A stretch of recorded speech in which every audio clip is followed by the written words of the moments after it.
Bonsoir Henri Decastre. Bonsoir. Senior Advisor chez General Atlantic.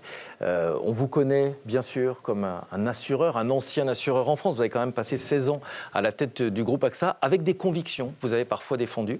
Notamment lors de la COP21 à Paris, vous aviez dit attention au réchauffement climatique, attention aux conséquences financières. Un monde qui se réchauffe de 4 degrés ne sera peut-être pas plus assurable. Oui, c'est une conviction très forte parce que les assureurs, ils sont dans le temps long. Et donc, ils regardent ce qui s'est passé dans le monde depuis que le monde existe.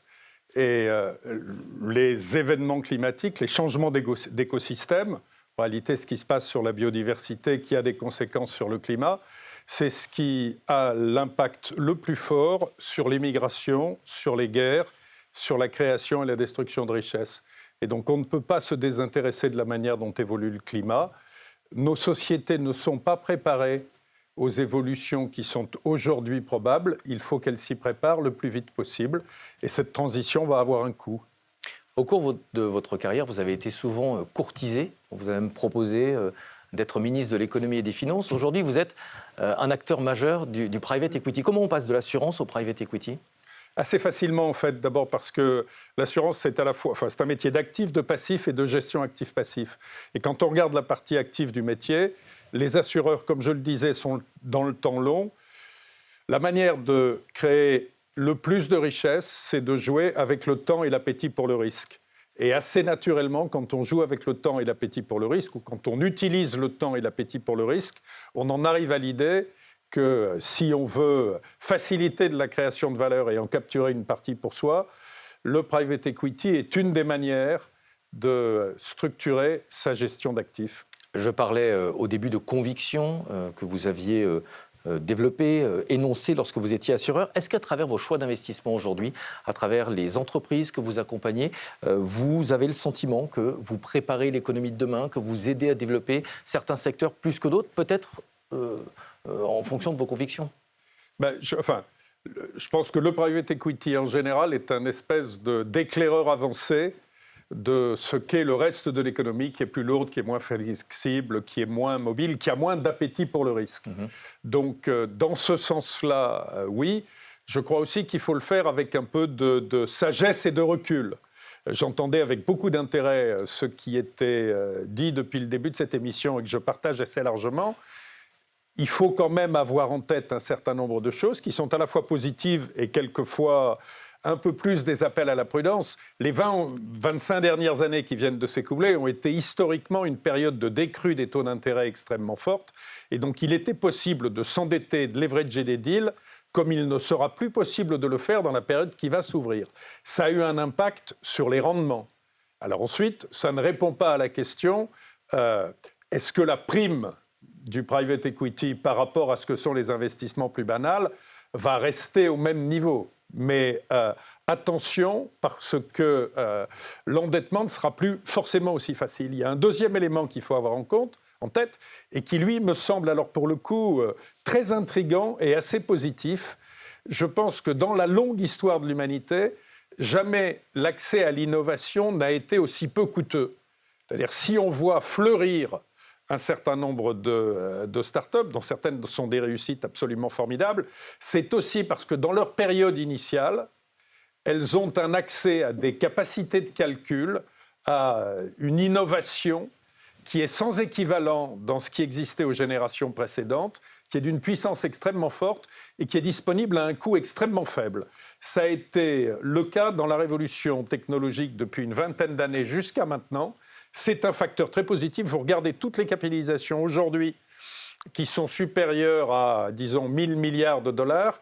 Toutes ces boîtes sont nées il y a en général moins de 40 ans avec moins de 50 000 dollars. Formidablement positif. Il y a un point d'interrogation qui est est-ce que ce qui est en train de se développer sur l'IA va rester aussi attractif en termes d'intensité capitalistique ? C'est moins évident parce que quand vous regardez les sommes qu'il faut mettre sur la table pour maintenant développer des modèles ultra sophistiqués, elles deviennent infiniment plus importantes. Donc peut-être que la deuxième phase de cette révolution qui va continuer va ressembler davantage à ce qu'on avait vu au 19e, où pour moderniser le monde et moderniser son économie, il fallait mobiliser en très peu de mains des sommes gigantesques. Pour l'instant, dans la première phase, ce qu'on a vu, c'est une distribution dans beaucoup de mains de sommes raisonnables qui, quelquefois, ont donné des choses formidables et portables à l'échelle à un niveau global. Vous êtes senior advisor chez General Atlantic, c'est l'un des plus gros gérants de fonds au monde. En quoi consiste votre métier? On essaye de faire de la pédagogie dans cette entreprise, dans cette émission. GA, c'est un animal assez spécial, qui a été fondé par un entrepreneur qui avait vendu dans les années 90 à Bernard Arnault son entreprise qui s'appelait DFS, Duty Free Shops. C'est un Irlando-américain qui était arrivé aux États-Unis avec $50 et qui, allant servir comme GI en Allemagne, a intuité le fait que le tourisme aérien allait se développer, qu'il fallait développer des boutiques pour que les gens en transit puissent acheter des biens. Il en a fait une boîte qu'il a revendue à Bernard Arnault au début des années 90. Il en a tiré plusieurs milliards de dollars, dont un peu plus d'1 milliard est tombé dans sa poche, et il a décidé de les investir pour accompagner les entrepreneurs. Il a décidé aussi qu'il aurait tout redistribué à sa mort, de façon anonyme. Il est mort l'année dernière, il avait redistribué 10 milliards de dollars.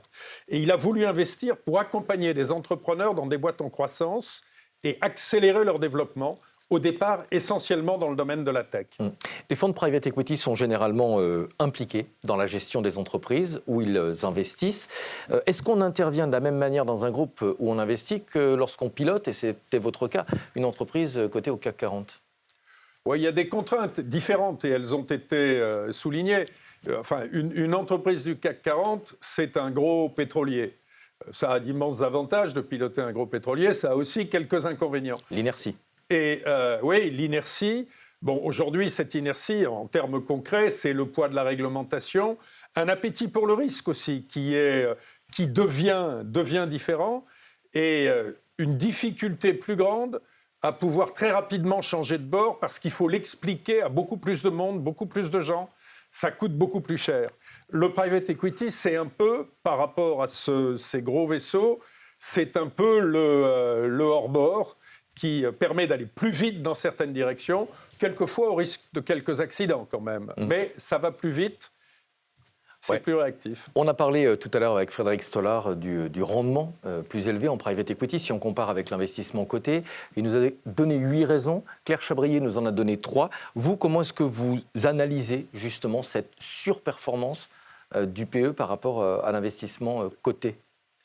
Toutes ces raisons sont bonnes. Je ne sais pas s'il y a 3, 8, 10 commandements. Peut-être que vous en avez d'autres. Tout ce qu'ils disent est exact. Alors on peut ensuite jouer au petit jeu qui consiste à regrouper. Mais si je dois, avec mon expérience précédente, essayer de marier les deux choses, je pense que la sélectivité est un élément extraordinairement important à l'entrée et que ça nécessite une technicité extrêmement forte des équipes.